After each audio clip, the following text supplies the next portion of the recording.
All right, I'm going to give you my thoughts of this drone, this small drone. I've tried several drones in this price point. They all have kind of the same weight, same feel, same functionality.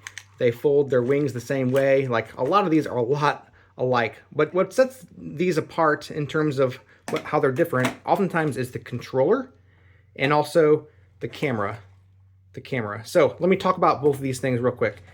I like this style of controller because it's simple to put your phone in, really easy to control. It's very familiar if you've used drones before. The controls are just where you'd expect them to be. You have controls for video and taking pictures. I tried using the 360 flip. I couldn't get it to work, but that's not uncommon for me. I can rarely get these things to work. It also has ability to change the orientation of the camera, whether straight forward or facing down or up. You can also do a one-button takeoff, and you also have, of course, the power button to turn the controller itself on. The controller will charge up via USB-C, and that is right there on the controller. Each of the batteries for the drones also charge up via USB-C.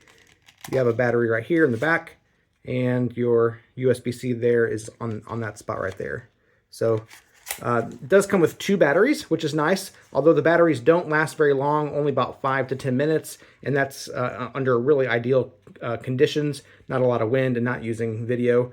That being said, of all the drones in this price point that I've flown, this is probably my favorite.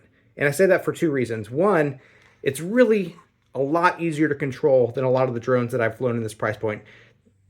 Oftentimes they very easily want to fly away on you, or the tilt on them gets messed up a little bit and they start tilting one way or another, or don't maintain their elevation, all these kinds of things.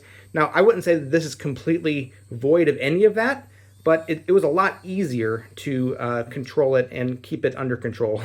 As far as the camera goes, this has got to be, in this price point, the best camera that I've used, and that's including ones that claim to be 4K. This one is so much better.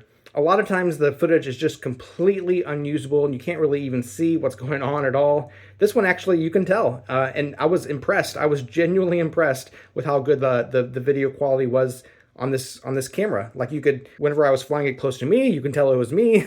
Whenever I was flying it up above, you can tell what's going on. It's not incredibly jerky. The image was fairly sharp. So yeah, I would say in terms of those 2 things alone, in this price point, this is probably one of the better ones that you can buy. Flies good, takes pretty decent video with it.